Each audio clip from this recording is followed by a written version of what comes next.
thank you. It's one of the greatest entrances in all of college football. This is Williams-Brice Stadium in Columbia, South Carolina, home of the Gamecocks.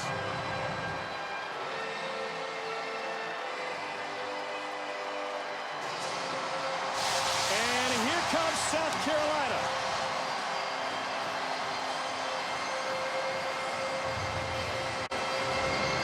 Welcome to SEC Saturday night. Kentucky's looking for its 6th consecutive win in the series against South Carolina. It has turned into the most underrated series in the Southeastern Conference. And two teams in desperate times. Welcome, everybody. Tom Hart alongside Jordan Rogers. Moments ago, the Gamecocks came out of the corner.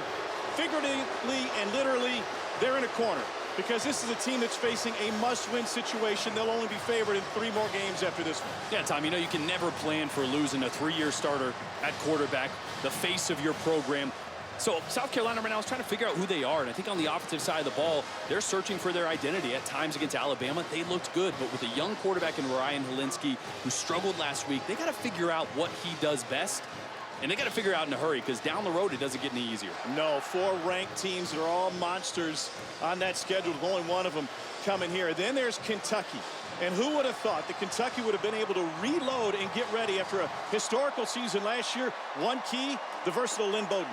Absolutely. I think this is the most talented Kentucky roster on the offensive side of the football that I've seen in a really long time. Definitely under Stoops here at Kentucky. But this guy, Lynn Bowden, is as dynamic a player as there is in the SEC. You're going to see him do it from a million different positions. In the slot, they're going to move him around as much as possible to find ways to get him the football. They're going to hand it off to him. He's going to line up in Wildcat. As many touches as Lynn Bowden can get, that's going to tell you how successful this Kentucky offense is. It's going to run through him tonight. And we'll see how many chances he has at the quarterback position. Bowden, as versatile as it gets. UK won the toss. They've deferred. South Carolina will receive.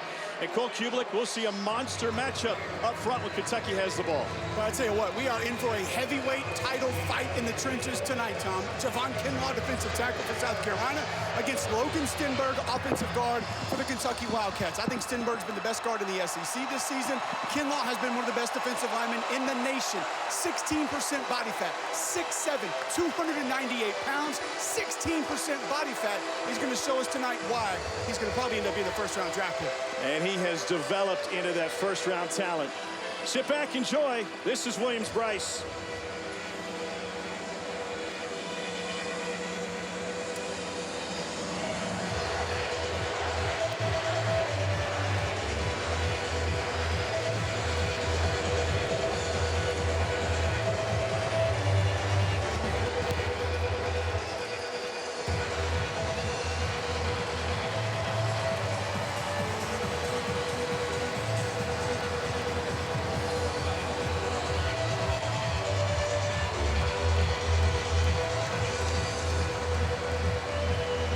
Mark Stoops and his Cats looking for a bounce-back win. He said, we're still learning the identity of this team and who will be a leader. Grant McInnes will get us started. Shi Smith back to receive for South Carolina. Welcome to SEC Saturday night.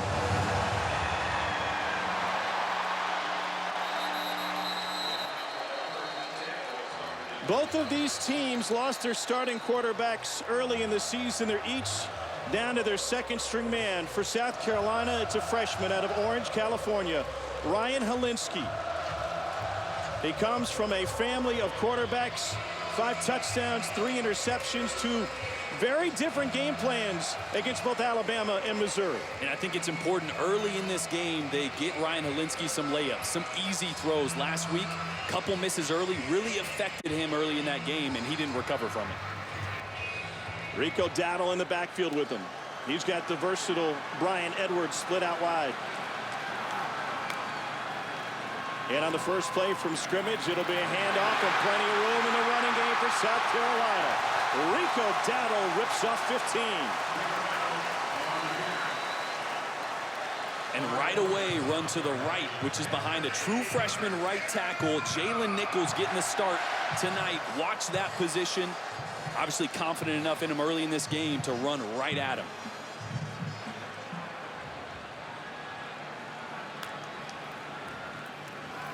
Same direction. This time it's snuffed out. And an extra effort will get 4 total. T.J. Carter, the first defender there for Kentucky. Yusuf Corker cleans it up on the back end. Both of these teams defensively looking for more consistency from their defensive lines. Helinski to the out route. And Kyle Markway was out of bounds, incomplete. Incomplete, but I love this already. 5-wide formation. Let's Ryan Helinski, the quarterback for South Carolina, sort everything out, see spacing, find out where his best option is. That's what we saw against Alabama. Didn't see that a ton last week against Missouri, and he really struggled. So I expect to see a lot more of that, and already here on 3rd down come out with 4 wide.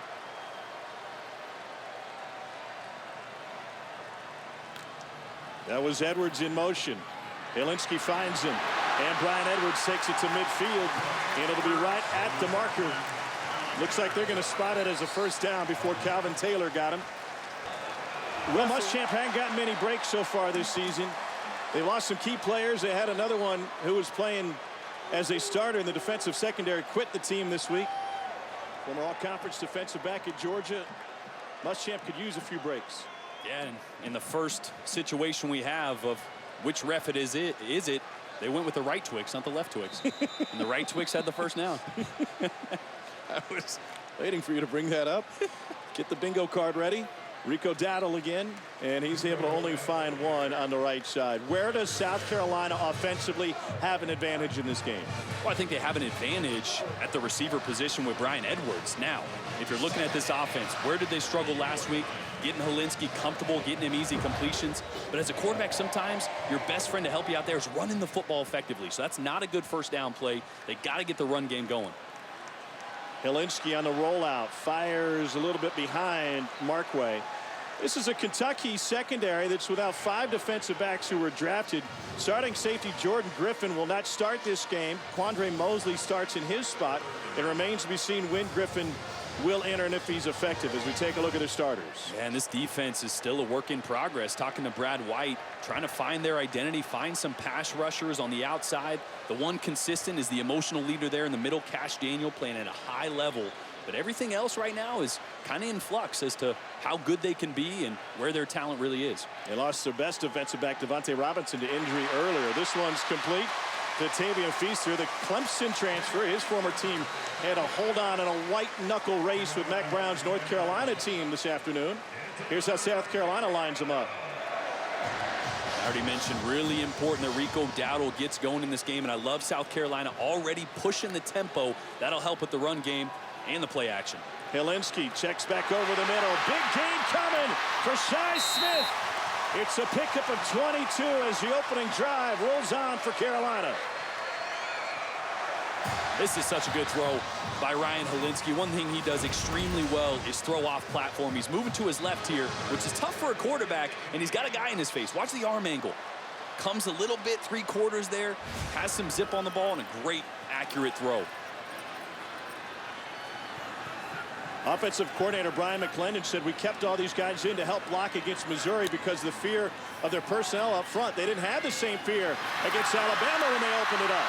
And they're opening up here on the opening drive. It's a gain of 9 to Shi Smith. Did that surprise you that an offense would fear Missouri's defensive line more than Alabama's? A little bit, but then you start to watch them on film. Jordan Elliott there for Missouri is no joke. He's a really good defensive lineman. So we're going to see already kind of that this game plan is going to mirror more Alabama. I think South Carolina wants to spread them out a little bit more, use space. Helinski had a magnificent day against the Tide. Hands it off. Beautiful cutback. And down to the 2 goes Feaster after a pickup of 5. And South Carolina now knocking on the door with 1st and goal.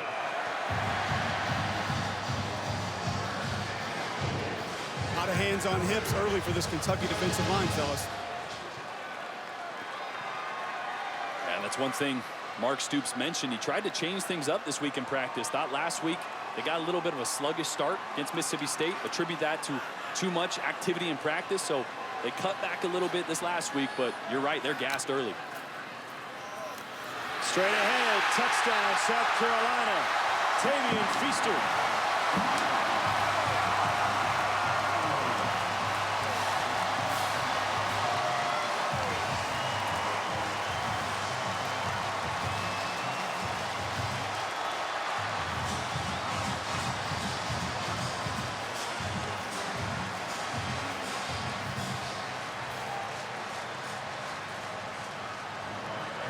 Barker White for the point after.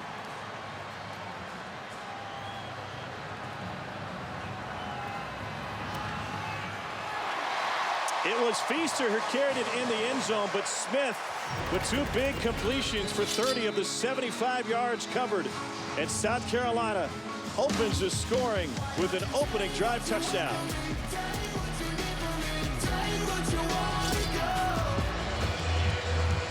Didn't know there was a need for shade at night, but it was hot today in the mid-state.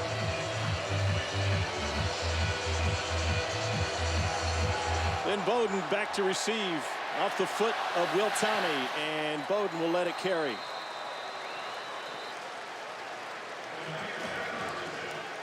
Kentucky's quarterback situation has turned into one of the great tales of college football. Sawyer Smith was headed to Kentucky essentially to start his coaching career. An opportunity opened up, and now he's thinking, why not keep playing football? The junior from just outside of Pensacola was a great baseball player in high school, ended up at Troy under Neil Brown, and now a grad transfer and on the road in the SEC. Here's Asim Rose. Nothing doing. I know it was loud last week in Starkville, but this place is a little bit different. Oh, yeah. I've played here. You don't want to get behind early in games because this crowd will start to take over. So an important first drive for Kentucky to get things going in the right direction. They've had all day to get hydrated. Trips to the right for Smith. They'll call it 2nd and 9, and he finds Bowden. Bowden working against the zone is able to pick up a first down on 13.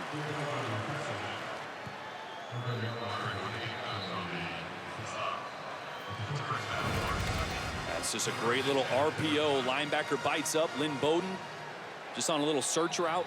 Great job by Sawyer Smith identifying that early. Those RPOs are great early in the game because most of the time defenses aren't really ready for it yet. They're playing the run hard, and that's when you can get the pass right behind them.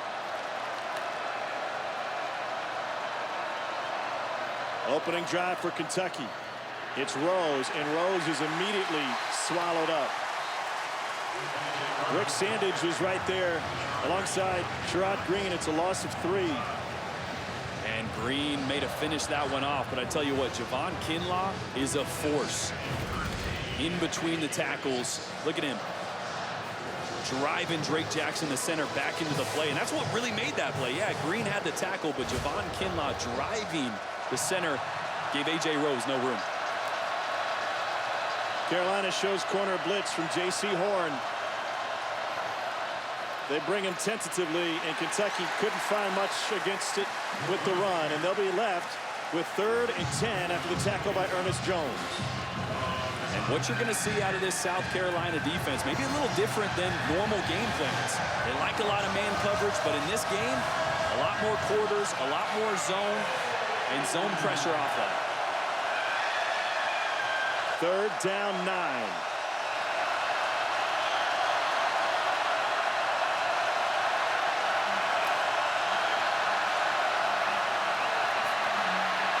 Smith flushed, floats it, intercepted by Ernest Jones.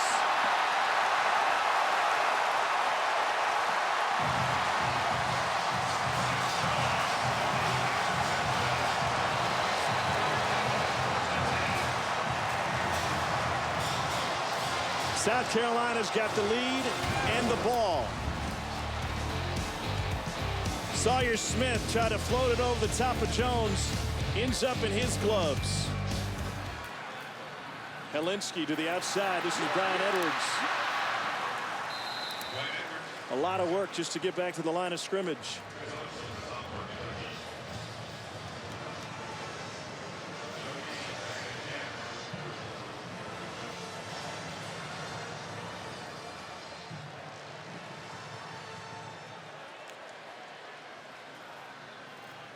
Helinski wide left on Kyle Markway. You know, it's throws like that that just show kind of his inexperience and youth in the system. It's not that he's inaccurate. He's actually a very accurate quarterback, but he speeds things up. When he doesn't know where his eyes are supposed to go right away, and he sees the opening late, that's when everything speeds up from a mechanical standpoint, and you're going to see those balls sail on him. If he gets his eyes there earlier, he's in rhythm, and he's much more accurate. 8,000 yards and 85 touchdowns at Orange Lutheran. On third down, we're looking for a catch and run from Chavis Dawkins, and he is brought down short. And South Carolina will bring the punting team out.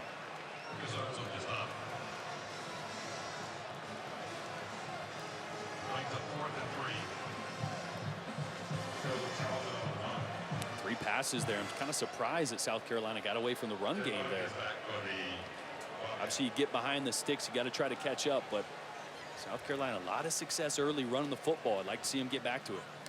Joseph Charlton to punt it away to Lynn Bowden. Charlton out of AC Florida, just up the road. And they'll get another one inside the 15.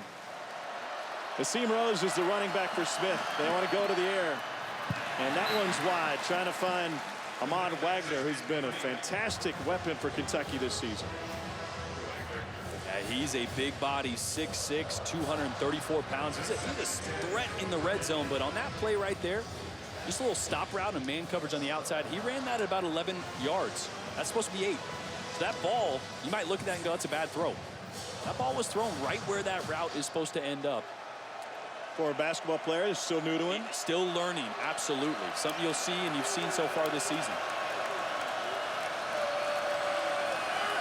5 wide for Kentucky. There's the hitter. It's Ali.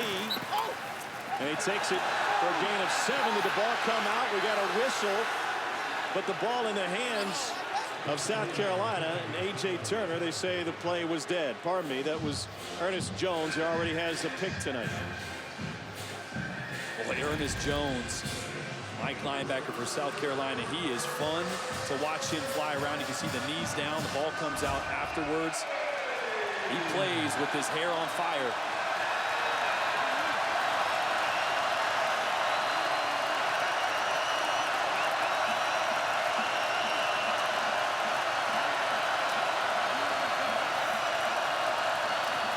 Four-man rush. Nobody there.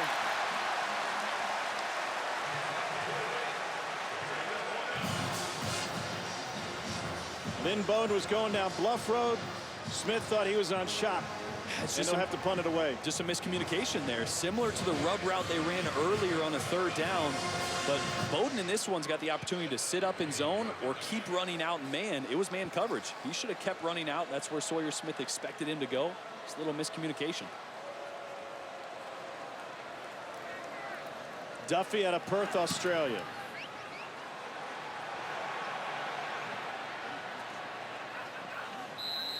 And that one down inside the 30, the nation's leader with a 50-yard punt. Sit on that bench seat with those two. It's either you or Muschamp. Yeah. Well, the pressure's on Will Muschamp now. Slow start to the season for South Carolina. They lost Jake Bentley, their veteran starting quarterback. How did this offense change?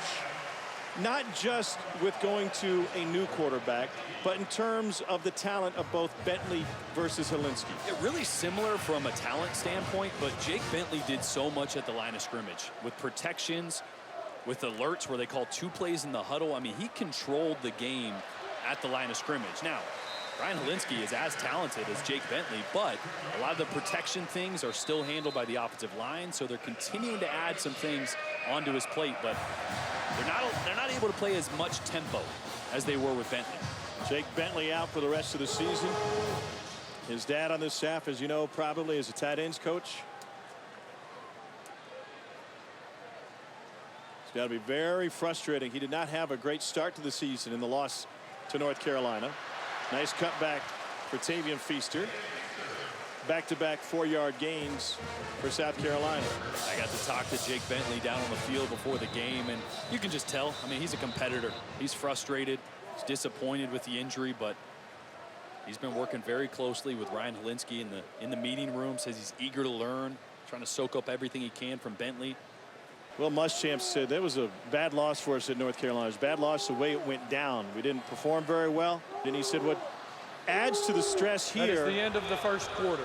is the old guard that used to South Carolina being in the Atlantic Coast Conference. He said it's still a rivalry to them. Tough loss, and it's got them off to a slow start. Can they hold on to this momentum in this one? We're a quarter way into it, and South Carolina is in front of Kentucky 7-0. Well, the way this thing started, it looked like the scoreboard was going to catch fire. Now it's only a 7-0 game. Kentucky's been held to 37 yards of offense and only 1 first down in the first quarter. They continued the struggle on third downs. They're now 1 for their last 21 in that department. Ryan Helinski and the South Carolina offense. Pump and go, and there was no go. It was more like a pump and shop, and Xavier Legette ends up with the catch. That's a really good job there by Ryan Helinski. I think he wanted to try to squeeze that slant route into the slot. Held back and was able to find the open receiver on the outside. He looks much more comfortable already. Watching last week, was not comfortable from the start. Inaccurate. Things were moving fast. First career reception for the freshman from Mullen, South Carolina, Legette.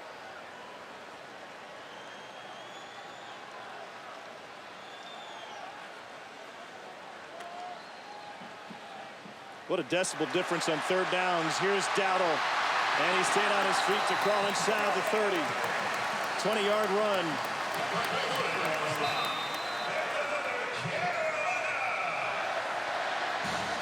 That's a great block by the guard, Donnell Stanley there, number 72. Eating up DeAndre Square to spring that block.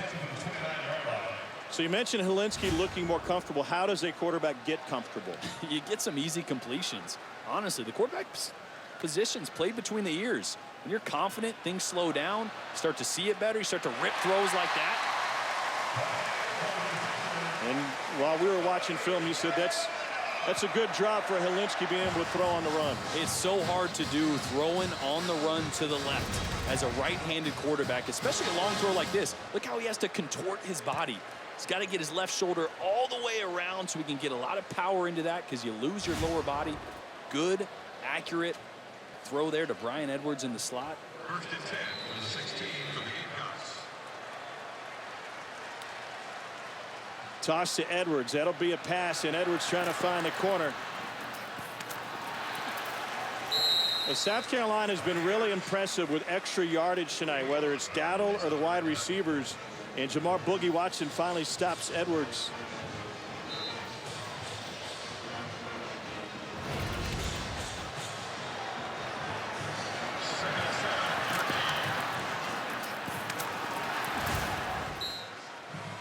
Tough sledding.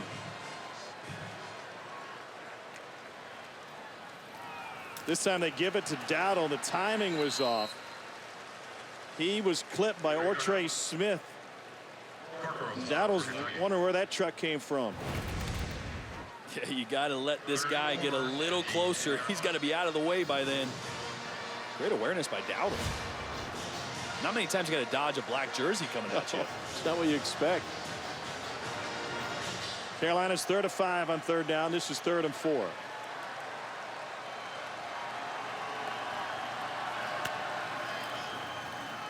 And this is Dowdle. Dowdle gets bear hugged after a yard by Calvin Taylor, the former AAU basketball standout. I tell you guys, Calvin Taylor's been fun to watch this year. He was a guy that I first noticed in the bowl game against Penn State. He was rushing against an offensive tackle over on the right side, and the offensive tackle for Penn State came up to his chest. And I was thinking, who in the heck is this 91? Had to go back and take a look. Really refined his skill, worked on his pad level in his arms this season to improve. What a great young man. It was fun meeting with him this morning at the Kentucky Hotel. This is Parker White, who is 6 of 8 on the season. He said the toughest guy he had to defend was Andrew Wiggins playing in Pete's Jam over in Myrtle Beach. I think he's getting a little tougher when it comes to SEC football. 26-yard field goal for Parker White, and South Carolina adds to its lead. Now the scene is unmistakable. Little sandstorm on your Saturday night with the hometown Gamecocks up 10-zip.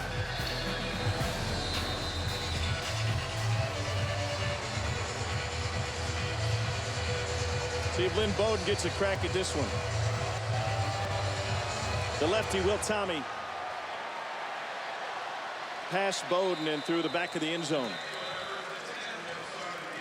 There's a fantastic feature on Lynn Bowden written by Kyle Tucker of The Athletic that came out late this summer. And in it, he details Lynn Bowden's journey from Youngstown, Ohio to Lexington, Kentucky, and how Mark Stoops, a Youngstown native, played a key role in delivering Bowden from the streets of Youngstown. And he does it by way of talking about some of the 72 tattoos that Lynn Bowden has adorning his body.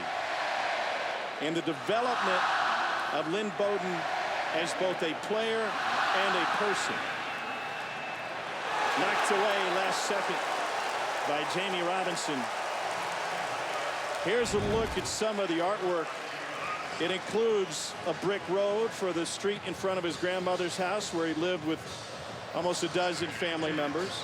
Interstate 680, which he took to leave Youngstown. And a Chinese symbol at his eye that he told people forever meant love. He had admitted to Tucker that in actuality, it meant death. And death, either literal or figuratively, that was going to come to him if he stayed in Youngstown. He said, I didn't expect to make it to 21. Here's Ali, and he picks up a couple. And he plays with this extra chip on his shoulder because he was the best player in the state of Ohio, and Ohio State, for a variety of reasons, wanted nothing to do with Lynn Bowden for the longest time. So he has embraced Kentucky and Mark Stoops and the opportunities in front of him going forward that wouldn't have been there without football. And on a 3rd and long, wouldn't be surprised if they go in Lynn Bowden's direction.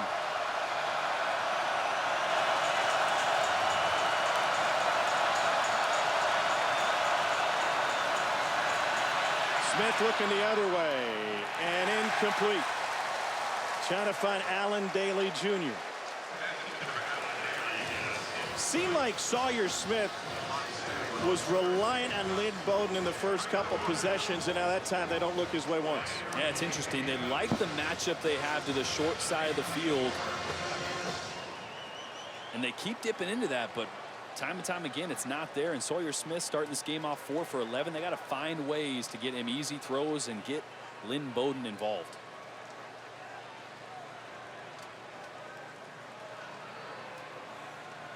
Three and out for Kentucky. Max Duffy with a rush coming at him, and Edwards will take a fair catch and let it go over his head. Duffy will add to his NCAA best yardage. That one's down at the 12-yard line, a 62-yard punt. Kentucky lacking offense. They're down 10-0. How tough is it to come out and play a 2-quarterback game? Oh, it's extremely tough, and right now the only thing that's working for Kentucky is the Wildcat, and really the Wildcat with Sawyer Smith off the field, so that doesn't give you much of an illusion to throw the football. So Kentucky's got to figure some things out quickly. Belinsky escaped after the pressure was on his backside. They mark the slide back down after a gain of 3. Kentucky's offensive numbers not good. No, and before that last drive, they only had 14 rushing yards. So they got to really find a way to get some balance, because right now South Carolina is able to play quarters coverage, which means there's 2 safeties, but they're playing very low. They're only playing about 10, 11 yards off the line of scrimmage. So they're getting involved in the run game as well. And without balance, without the threat of throwing the football, they're able to stack guys in the box and shut down the run game. Here's a 2nd and 7, and they'll run it. And they won't find much. Rico Dowdle able to push for 2.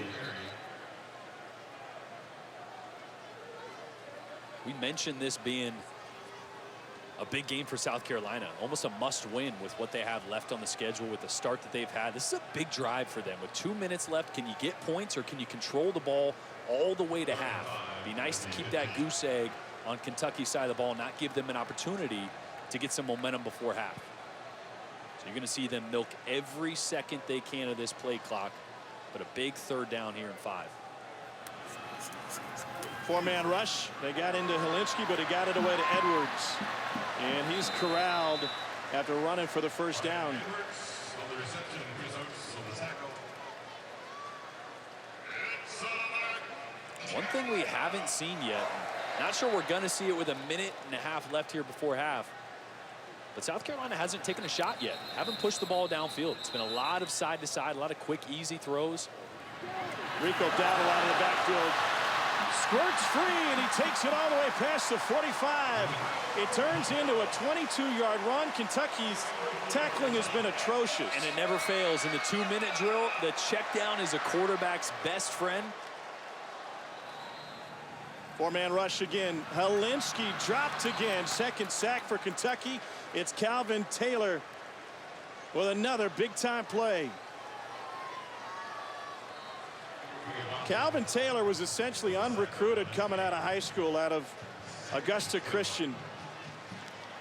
He signed a couple weeks after signing day. What a get for the Cats. That was good to see. Seeing Jamar Watson rush off the edge like that, that's one thing we sat down with Brad White, the defensive coordinator for Kentucky. What's your biggest concern?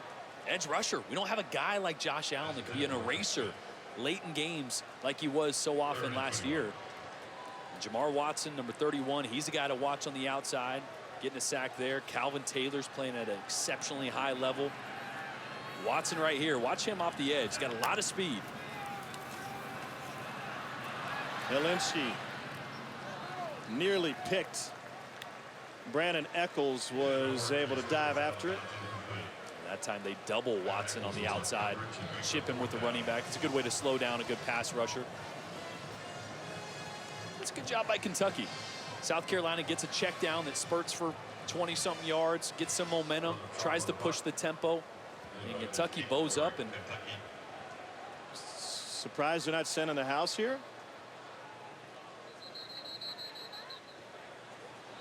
And they almost got a piece of that one. But somehow it's shot through the gap, and it turns into a 45-yard punt. Defensive side of the ball. Stoops was telling us this morning that while they lost so much on the defensive side, the growth that Terry Wilson made in the offseason from spring to fall ball to getting ready, he said, I thought we were in great shape. We were going to have to win differently. We might have to win games in the upper 30s and 40s, but offensively, he was confident that they were going to be a better offense this year. And they absolutely were. They were set up to do that. Terry Wilson was making strides under Eddie Gran. I think he was poised to have a much better year, and then you lose him. Just means it sets you back for your learning curve with Sawyer Smith a few games. But after this first half, that learning curve has got to accelerate. They got to make adjustments. Got to be better on offense. 78 yards total for Kentucky's offense. South Carolina's secondary has been sensational. They've held Sawyer Smith to 4 of 11 passing for just 27 yards. Will Muschamp standing by with Cole Kubelik. Coach, 78 yards of offense for Kentucky. Why has your defense been so successful? Well, they're having a hard time throwing it. We're winning up front offensive. We got to continue to do so, too. They've been a second-half team on us the last 3 years we've played, and we got to do a better job. You emphasized the run game in the off week. Satisfied with what you've seen so far? Well, yeah, we're running the ball well. We need to get back in 12 personnel and run back to the nub side. Thank you, Coach. You got to go back to November of 18 against Tennessee. Last time Kentucky was held scoreless in a half. Let's get you to the studio. Dari, Chiz, and Doring. We head to the second half at Williams-Brice Stadium. Will Muschamp said it's simple. We need a win. Well, they've won every phase of this game, including quarterback Ryan Helinski has thrown for 133 yards. They have a 10-0 lead on Kentucky. Mark Stoops' team trying to find their identity. Well, it hasn't come from their offense tonight. Sawyer Smith and the Cats have been held scoreless. Maybe we'll see more Lynn Bowden in the second half to try to find what they're looking for when it comes to points. Welcome back. Tom Hart alongside Jordan Rogers. We know what Will Muschamp wants to do. He told Cole Kubelik, we got to go 12 personnel, run to the nub side. Translate that. I have never heard a coach give you his game plan. Well, if that is his game plan, he's going to bring an extra tight end in the game, and they're going to run to the short side or the nub side where that tight end is. What that tells me is he wants to continue to commit to the run, but what can you do out of 12 personnel?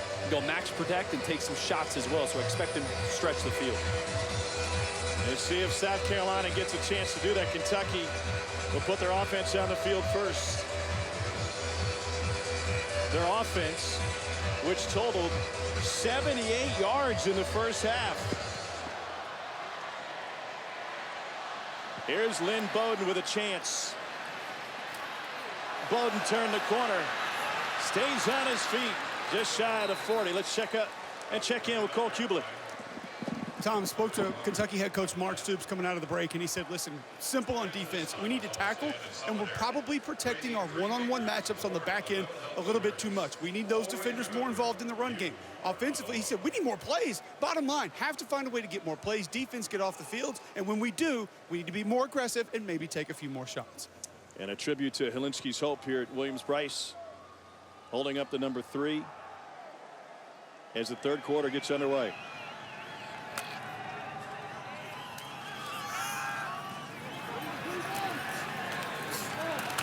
Cleveland Thomas Jr.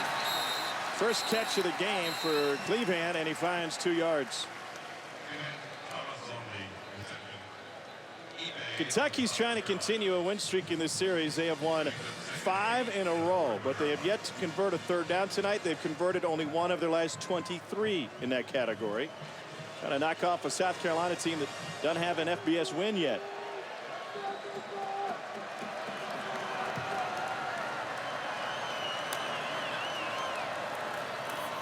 On 2nd and 8, Sawyer Smith leaves it wide of Josh Ali. That's an RPO there, a run pass option. That's one that Sawyer Smith should have just handed off. The linebacker that he's reading to the field didn't move. Hand that off, pick up 3 or 4 yards if you can, and get yourself into a more manageable third down. One of the reasons they've been bad on third down, too long. Right now, 3rd and 8. It's not a friendly position to be in for any offensive coordinator.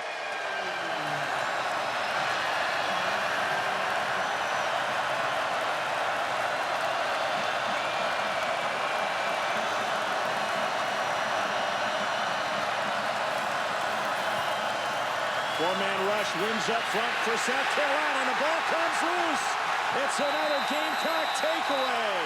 It ends up in the hands of Aaron Sterling, and that was a flat win up front. DJ Wanham popped it loose. You're right, DJ Wanham won with speed on the outside, and if you're Sawyer Smith, once you get to the top of your drop, you got to step up. You're going to see the pass rush come hard off the edge by Wanham. And then if you're Sawyer Smith, you got to step up and through the pocket to find your receivers over the middle. You can't retreat from that spot.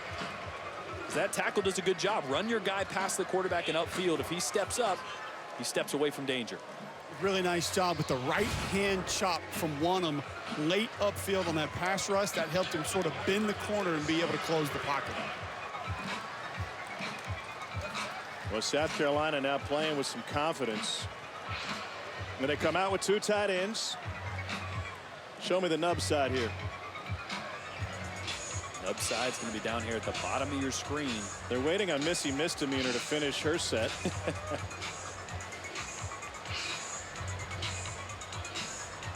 You see tight end Nick Muse, number 9, at the bottom of your screen. This is the nub sign. They're in 12 personnel, 2 tight ends. Let's see if they run that direction.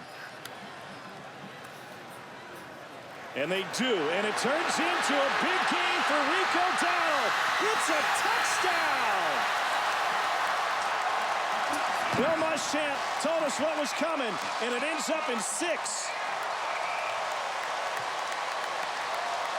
Somebody should have been texting Mark Stoops about that interview that Will Muschamp had, because he just tipped his hat exactly. 12 personnel. Hand off to the nub side, the left side of the line of scrimmage. And it went for 6. That's unbelievable. That's unbelievable. You know how many times you see on Twitter, whether it be an NFL Sunday, college football Saturday, or any other live sporting event where people go, I don't even know why the interview with the coach at halftime, he never says anything. Will Muschamp didn't say much, but he couldn't have said more. 12 personnel to the nub side. You've been educated. And Will Muschamp's defense puts his offense in position to run it the way he wants to. And South Carolina trying to hold on at home. Early second half, 17-0. What a scene here in South Carolina. 17-0. Gamecocks desperate for a victory. Even here a quarter of the way through the season. The off-season hopes hanging in the balance as they will from here on out. after a 1-3 start.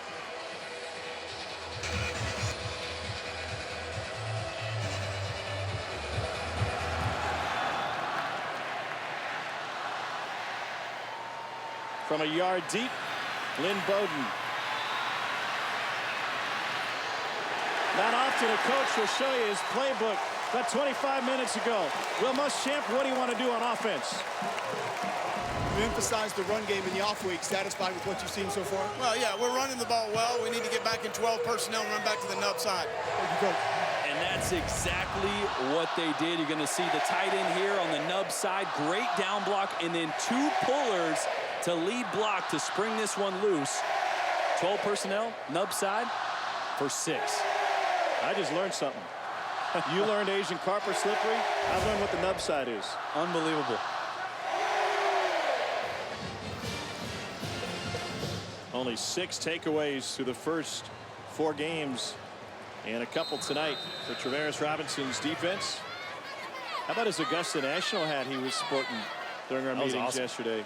I need to get one of those. That was throwback. Thought he was going to break out some yacht rock. Sawyer Smith lobs one down the middle of the field, and that is incomplete.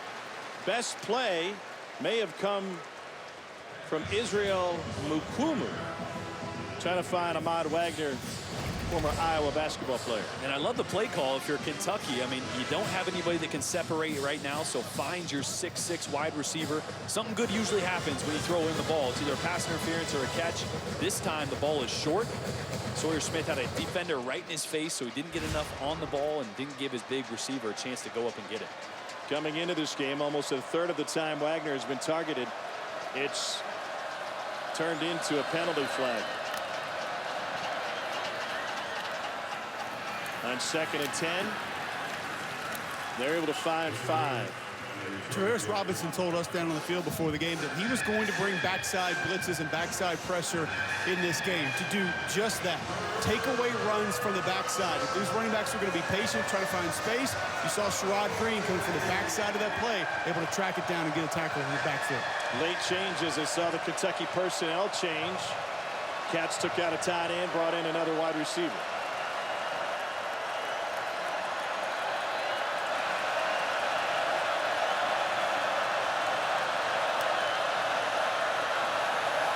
Four-man rush.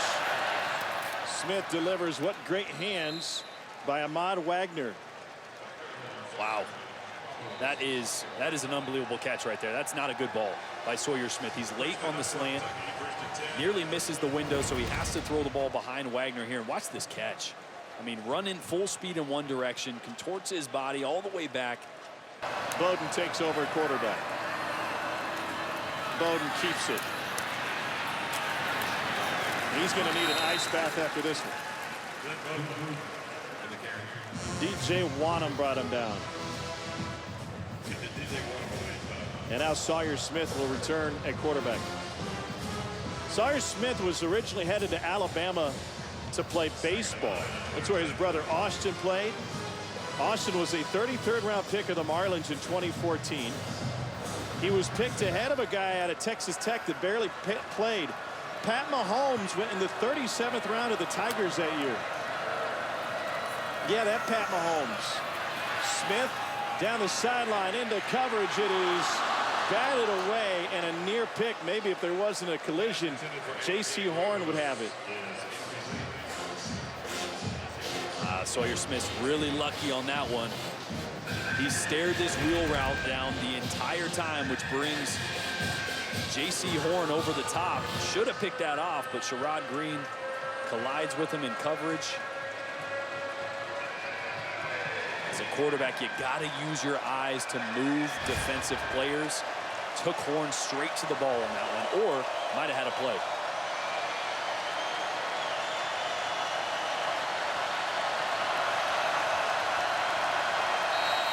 Play clock was at 3. Nobody knew where to go. Christopher Rodriguez Jr., the freshman running back, Kentucky was in the wrong spot. And uses that long wingspan to bring that one in on a crucial 3rd down for Kentucky. This is one of their last 24 on 3rd down.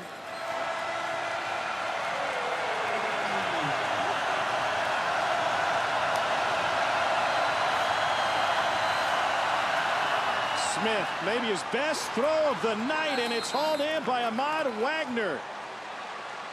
26 yards as they convert. Absolutely love the decision by Smith there to throw it upstairs to Ahmad Wagner, 6'6" on the outside. It's the only chance he had of completing that ball. So it was great coverage, but an even better catch by Wagner to bring this one down.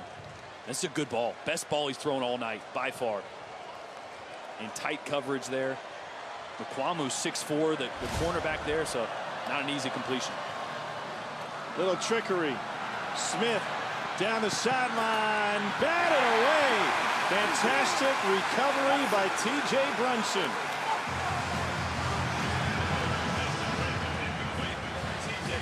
That's an exceptional play there by Brunson. This is a double reverse flea flicker. See the one reverse, the two toss it back. That's really tough as a linebacker to see all that happening in the backfield and still realize, oh shoot, the tight end just leaked out. Recovered with speed and made a great play. 10th play of the drive for Kentucky. They are desperate for points.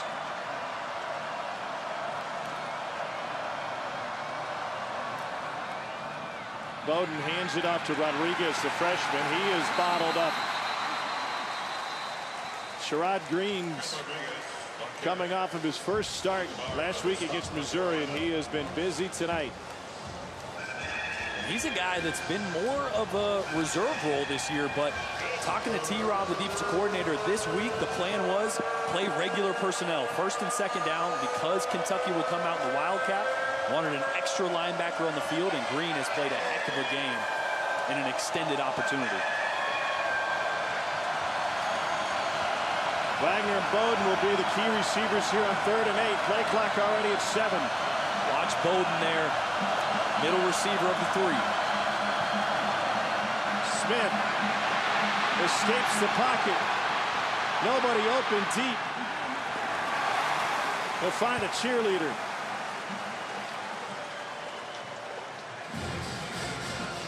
Enagbari was the one who chased him. Remember, he had the sack to turn into a horse collar. Javon Kinlaw turned him around. And Smith really wanted to go to Bowden up the middle of the field there. But you can see at the top of your screen, double covered. And so nothing to do but throw the ball away. Offense stays on the field looking at a 4th and 8.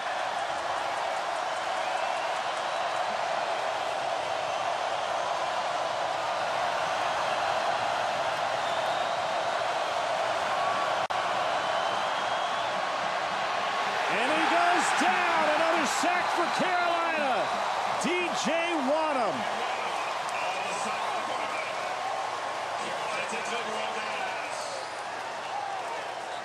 It's really difficult as an offensive line in 3rd and long or 4th and long, not getting beat with speed. Because these defensive ends can pin their ears back and rush with speed, not have to worry about being gap sound, not have to worry about contain.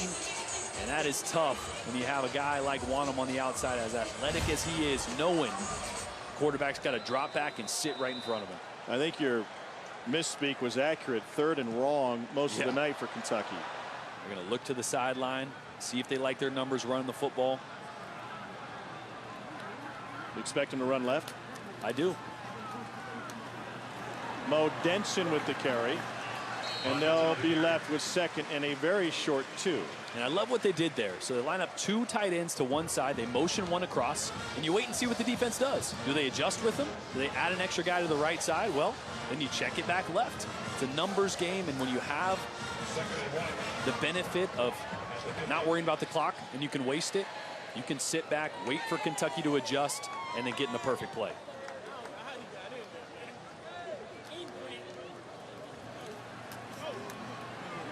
Denson again. Denson on the carry. That's Pascal on the stop for Kentucky.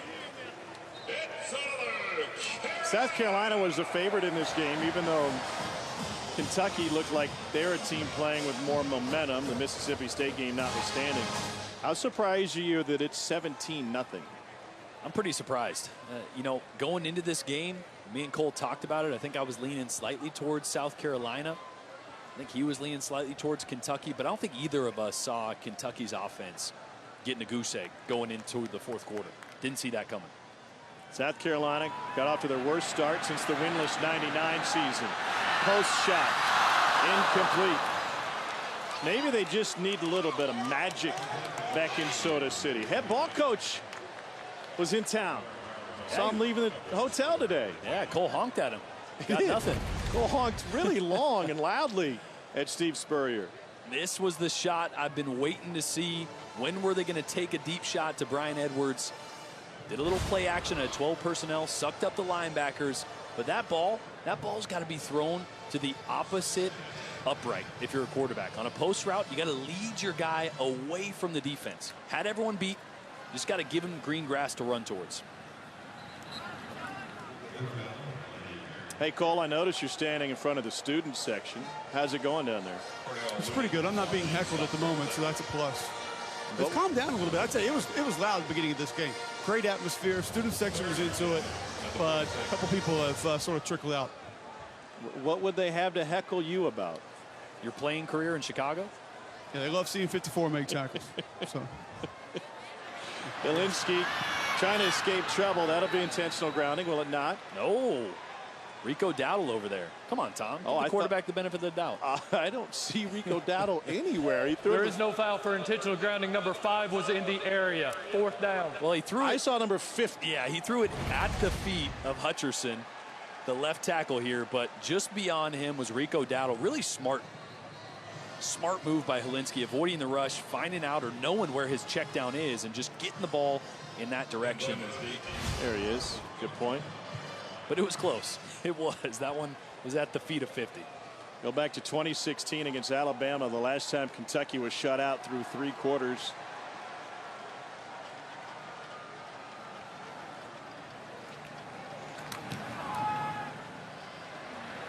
Fair catch asked for.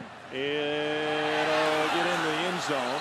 I was going to visit with Sawyer Smith this morning, talk about the shots that he took last week. He said he was trying to protect his wrist at one point. He fell right on his shoulder, his throwing shoulder. You seeing any effects of that? You know, the ball's been coming out of his hand a little funky. You know, not that you expect the quarterback to throw a perfect spiral every time, but he's missed high. The ball's come out with a little less velocity, I think, that I've seen him in the past. You know, he took a couple big shots last week. Anytime you take a shot on that right shoulder, it gets really sore. Sometimes it gets inflamed. That limits your ability to use it as a whip, to use it with the velocity that you're used to doing. So wouldn't be surprised if he's feeling a little bit of that right now, and it's kind of evident that he's not quite 100%.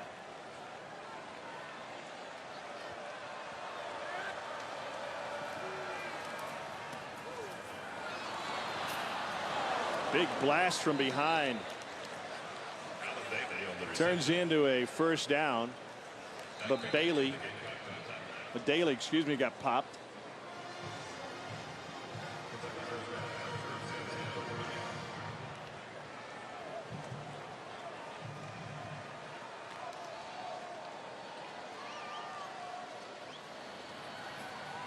Nobody there.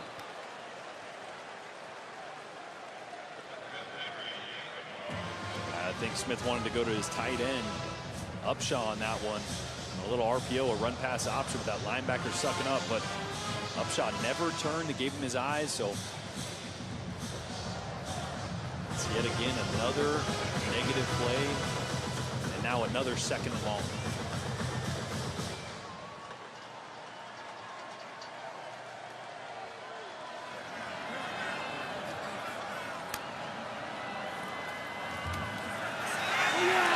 Sawyer Smith gets thrown to the ground by Aaron Sterling. And the 3rd quarter will end with another fantastic South Carolina play from their defense. That is the end of the 3rd quarter. 17-0 Gamecocks.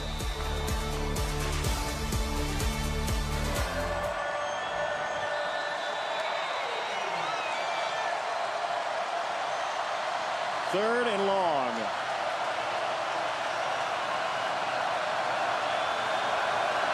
They're making halfway to Hazard for a first down.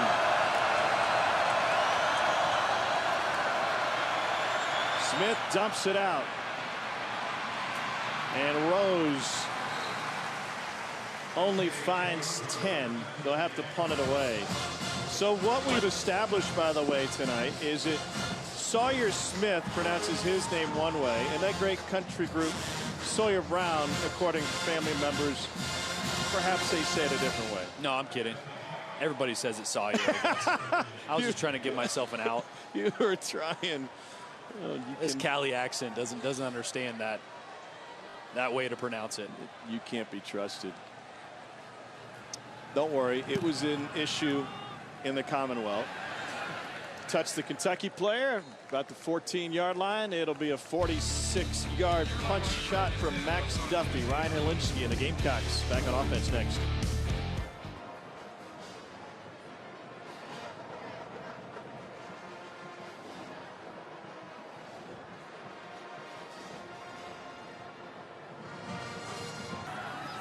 Tua set a Alabama record. How's this? Tavian Feaster, the Clemson transfer, carrying dudes with him. Brian McClendon and Will Muschamp raved about Feaster. Said, here's a guy who came from a program that knows how to do it right. He's mature, he's intelligent, he's got a great approach. I think he's hungry. And obviously we saw Dowler go down earlier. He is talented. He's big, 6 foot, 220. He's got enough wiggle in him, and oh yeah, he'll just run you over if you get in his way. And now Denson. Cole, let me ask you something about Alabama. I just want to point out that Ole Miss had 279 rushing yards today, third most allowed by Alabama in an SEC game under Nick Saban. Are we at the point with that Alabama offense that we will kindly look the other way at yardage and points that are put up by their opposition? 100%. As we will the Alabama rushing attack as well. It just does not matter near as much as it did 5-10 years ago. It's amazing the development, and I thought about that, the lack of that explosive offense when I was watching that fantastic Notre Dame-Georgia game. Georgia did not show that they would have an offense that would push the ball down the field and take advantage of one-on-one matchups. No, and I still feel like that's a little bit of a question with Georgia. I mean, they have talent on the outside, but I don't think they've found a guy that fills that Mecole Hardman role to really unlock their passing game. They got big guys on the outside that can win. Ball came loose. And South Carolina's Brian Edwards wins this game of Hungry Hippo. It turns into a gain of 8. Georgia's got big guys in town on the outside that can control the ball running the football, but Alabama's just in a different class of their own. I wonder, though, today you mentioned first time they've trailed. A mobile quarterback presents problems for Alabama and has always presented problems. Ball was stripped by Kentucky, but they couldn't find it.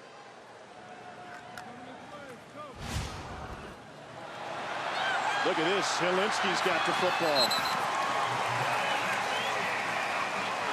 Put that one on the film, and folks now going to have to pay attention to it. It's just a great read. You know, you fall asleep on the zone read if you're Kentucky, not thinking Helinski's really a guy that's going to beat you with his feet. But he's going to keep you honest. Defensive end and the backside safety crash hard, and Helinski does a great job. It's a good read. That's all you need. Now, at the very least, you'll keep that backside honest and open up the cutback for the running back on the zone give. Number 2 pro-style quarterback in the country coming out of Orange Lutheran. Back to the ground game. Spartanburg's Feaster. I think depth is a little bit of an issue for South Carolina at running back. Obviously not knowing the extent of Rico Dowdle's injury. The 1-2 punch of him and Tavian Feaster was great, but without Dowdle, you have true freshman Kevin Harris, who's out of the game with an injury. You got Mon Denson, who we've seen, and really outside of that, nobody with any experience. So interesting to see with a week off how Dowdle's injury progresses, because that 1-2 punch is crucial for South Carolina moving forward. Here's Feaster. Wow, he just muscled into the end zone. Yusuf Corker, instead of bringing him down, escorted him. 19-yard run and the second touchdown of the game for Tavian Feaster. And I love watching guys like Feaster never run out of bounds, right? I mean, the easy thing here would be to hold that stiff arm, just coast out of bounds, take your 14, 15-yard gain, plants his foot, says, nope, I'm going to take this one all the way, redirects, and there's the strength of that 220-pound frame. And that is demoralizing if you're Kentucky. This Kentucky program last year enjoyed a renaissance. It was a team last season built in the spitting image of Mark Stoops and their blue-collar background. That identity has been lost. They have been pushed around the field all night. South Carolina up 24-zip. It might be a smooth road for Auburn, that is, unless Cole's driving the way he got us here through dirt roads. October 5th, they go to Gainesville to take on a top 10 Florida team as of now. Then to Death Valley for Baton Rouge. That'll be under the lights, we guess. And Georgia back on the Plains mid-November before finishing with the Iron Bowl. Cole, how do you see that playing out? Keep in mind, nobody on that football team's played in Gainesville. Nobody in that football program has won in Baton Rouge since 1999. At least you get Georgia and Alabama at home. The good news for Auburn fans, you can lean on that defense because it looks like they're going to be dominant. Lynn Bowden decides to bring this out, stays on his feet. He is a fighter, takes a pass at 26. So you take a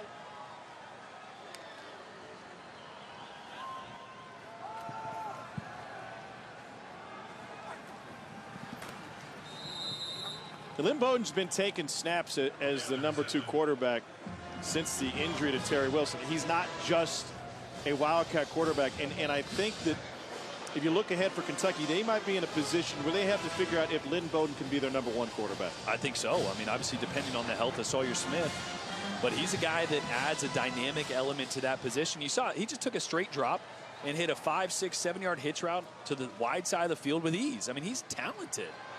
And opens the door for Rodriguez. And Christopher Rodriguez Jr., the freshman, showing some get up and go. Takes it nearly to the 30. Almost knocked the bumper off a Maserati to get there. And Kentucky with one of its best plays of the night. And plain and simple, what Kentucky needs out of the quarterback position, as we continue to talk about Lynn Bowden now in at quarterback after a really good run, and they needed that. But that position needs to be efficient. And that's really what they've lacked. Sawyer Smith was 36% last game, right around 33% this game. You got to complete more balls. You got to take the layups and complete them when they're there. And Lynn Bowden's a guy that can do that. I'm not saying he's better. Sure. But his high school numbers would suggest it. 6th in Ohio prep history in total yards, 10th in rushing touchdowns. Coming out, his high school coach compared him to some Youngstown greats. Like Mario Manningham, former Michigan wide receiver, was fantastic. And Maurice Clarett, who of course played at Ohio State. Bowden on the run. And this is what he can do. Bowden bends it back to the inside, weaves his way through traffic, and takes it all the way to the 2. Rodriguez helped him out with a block late and turns into a 26-yard scamper. Isn't it amazing what a mobile quarterback can do? I mean, they've tried all night to get the Wildcat runs going with Bowden, but all of a sudden you drop him back, 3-step drop from gun, everybody's in coverage, and all of a sudden that's when those lanes open up for a guy that's that athletic.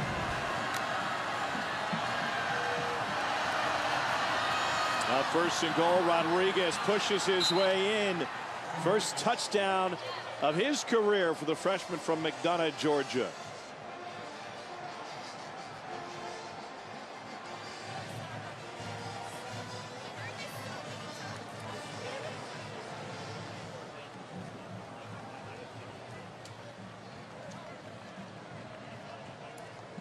Well, that was an efficient drive. 5 plays, 84 yards, 2 minutes.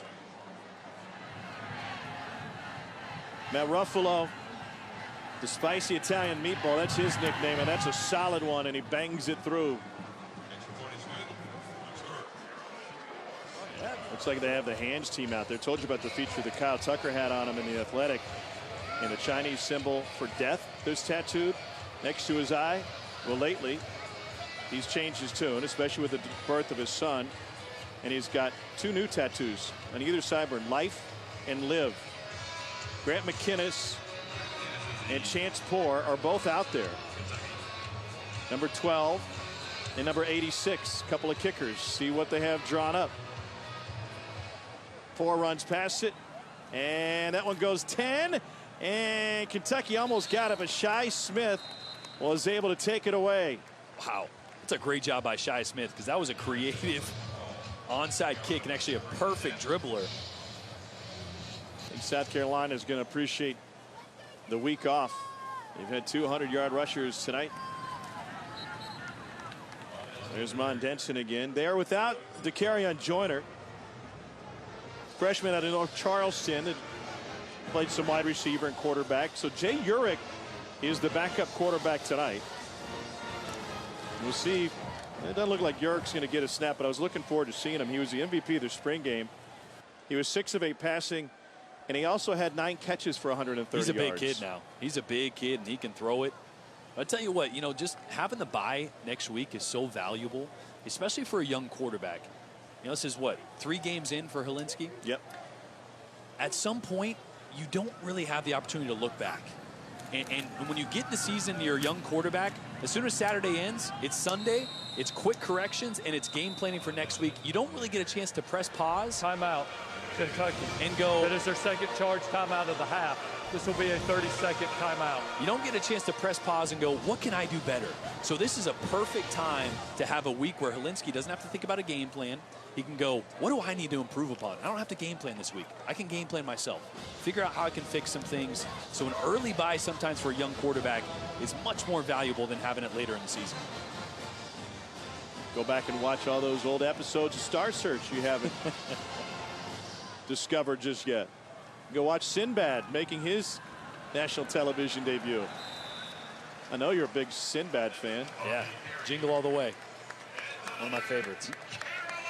Another South Carolina first down. They will outgain Kentucky tonight, either at least 388 to 212. Rush for about 250. What a good feeling for Ryan Helinski. You got one win under your belt against a team that you expected to win, and now you come into a conference game at home against what we all thought was a really good football team in Kentucky, and you play extremely well. Dominating performance on both sides of the football. That feels good as a young quarterback. Where else can Kentucky improve outside of offensive efficiency?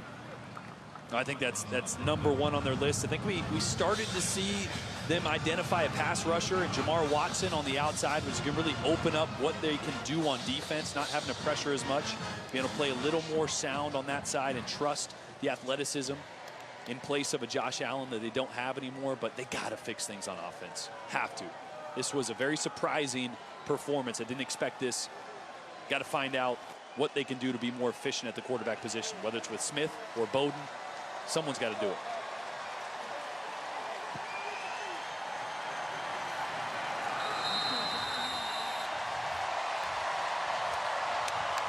Well, stay tuned. You want to hear what Will Muschamp has to say, because last time we talked to Cole, he said exactly what they were going to do. Go to 12 personnel, run to the nub side. The first time they tried that in the first play, a 30-yard touchdown. It was Katie bar the door. Still can't believe that happened. He literally told us what he was going to do. Mark Stoops is going to start telling his buddies, hey, listen to these halftime interviews and text me if they say anything important. Somebody shoot me a note, huh? South Carolina 24, Kentucky 7. Will Muschamp booms down there with Cole. Coach, based on what had happened with your team coming into tonight, how good does a win feel? Well, we needed a win. There's no doubt about it. Really proud of our guys, handling a lot of negativity, continue to push through it. It's a dominating performance. Ran the ball offensively, stopped the run on defense, did the things we needed to do to win the game. So I'm really proud of it. We had an unbelievable crowd, and I really appreciate our fans. I think the number one thing that you needed to do, you told me going into halftime, we need to get in 12 personnel, run to the nub side. First play, second half, you get 12 personnel, run to the nub side, score a touchdown. What'd you see? I just didn't think their numbers were right over there, and from a defensive perspective, I felt like that'd be a good play. Have you finalized the plan for off week yet? No, I have not. I mean, we've got a good idea. We need to get better. I know that. Thanks, Coach. All right. First win against Kentucky since 2013 for South Carolina. They snap a 5-game losing streak. The last time they beat them, Connor Shaw was their quarterback. Now it's Ryan Helinski, and the freshman certainly fits in here in the Palmetto State. Threw for 140, didn't turn it over. He had two 100-yard rushers behind him in Feaster and Dowdle. South Carolina nearly pitched a shutout. They notch a 24-7 victory, and they right the ship. 24-7 our final. Now let's get you to SEC now.